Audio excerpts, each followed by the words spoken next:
सबको हिंदी डिपार्टमेंट की ओर से स्वागत सुस्वागत। आज हमारी चर्चा विषय यह है कि श्री मोहन राकेश उन्हीं से लिखा गया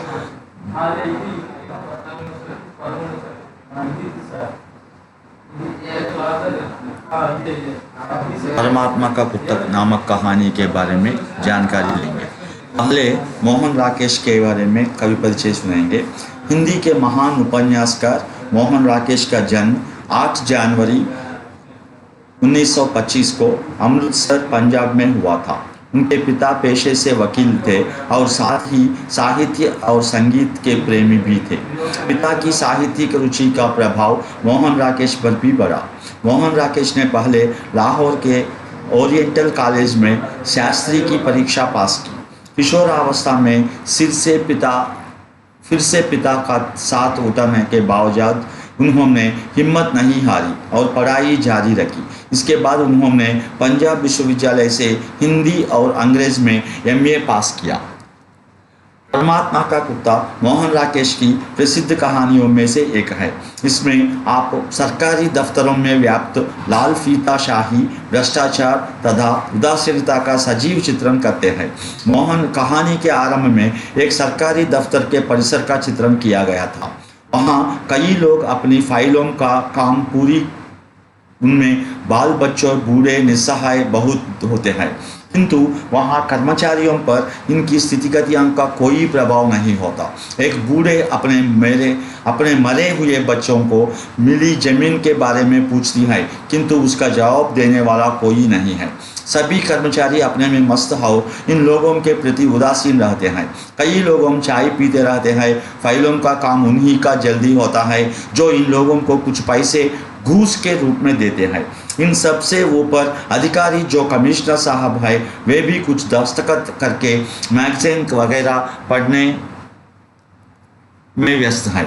ऐसे में एक अधेड़ आदमी अपनी भाभी और बच्चों के साथ दफ्तर के परिसर में प्रवेश करता है। आते ही वह अपनी पगड़ी जमीन पर बिछाकर परिवार सहित बैठ जाता है और ऊंची आवाज़ से कहने लगता है कि सरकार इतने सालों से उसकी अर्जी पर फैसला नहीं ले सके।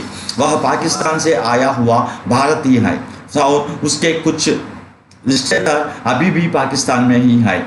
उसके फंडरविस की समस्या हल नहीं हुई। 7 वर्ष घूमने के बाद जमीन के रूप में नालायक गड्ढा मिला। उसने अर्जी रखी कि उस गड्ढे के बदले थोड़ी कम जमीन ही क्यों ना हो, अच्छी दिलवाइए। उसके अर्जी रखे 2 साल बीत गए, किंतु सरकार का फैसला अब तक नहीं हुआ। वह सरकारी की कार्रवाई में ऊब जाता है और आज सीधे कार्यालय में घुस पड़ता है कि कर्मचारियों को मैं वापस नहीं कर जाऊंगा।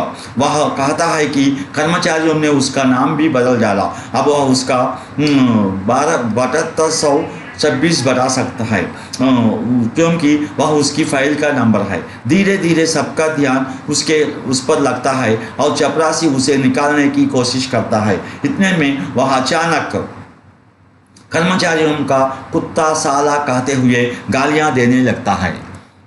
वह इसका विवरण भी प्रस्तुत करता है कि सरकारी कर्मचारी सब कुत्ते हैं जो आम लोगों की हड्डियां चूसते हैं और सरकार की तरफ से भौंकते हैं, पर वह तो परमात्मा का कुत्ता है जो परमात्मा की तरफ से भौंकता है। परमात्मा की कर्तव्य है इंसाफ की रक्षा करना। इंसाफ यानी न्याय होता है। अतः वह आज भौंक कर इन सरकारी कुत्ते के कान फाड़ देगा। वह शोर बराबर सुनकर कुछ सरकारी बाबू बाहर आते हैं और उसे शांत करने की कोशिश करते हैं, लेकिन एक बाबू कहते हैं कि उसका काम तकरीबन लगभग हो गया है, पर अधेड़ व्यक्ति मानता नहीं और कहता है कि यदि उसका काम पूरा नहीं हुआ तो वह नंगा होकर कमिश्नर साहब के पास जाएगा। धमकी के तौर पर वह अपनी कमीज भी उतार देता है, जिससे वहाँ के सब कर्मचारी डर जाते हैं। कमिश्नर साहब बाहर आते हैं और उसे लेकर कार्यालय में अपने कमरे में जाते हैं। आधे घंटे में अधेड़ व्यक्ति का काम हो जाता है। अधेड़ आदमी विजय गर्व के बेतेज बेताज बादशाह की तरह वह रहने से काम नहीं बनेगा। जागो, भौंको और उनके कान फाड़ दो। अधेड़ आदमी के यह से व्यवहार से यह स्पष्ट होता है कि बिन व्यवहार से ही सरकार की नींद नहीं खोलेगी। बेहदाई से सरकारी दफ्तर में काम होता है। इस कहानी में समाज की वास्तविक परिस्थितियों का चित्रण किया गया है। कहानी सरकारी कार्यालय है। कुत्ता एवं भौंकना मात्र प्रतीक है। इन दोनों शब्दों के लिए जागरूक तथा कार्यवाही के द्वारा बताते हैं कि जनता अब जब सचेत बनेगी तब भ्रष्टाचारों का नाश होगा। दुख भी यह है कि आज भी सरकारी कार्यालयों की कार्यवाही में कोई इस कहानी से भिन्न आचरण नहीं दिखाई दे रहा है। यही से यह कहानी का समाप्त होता है।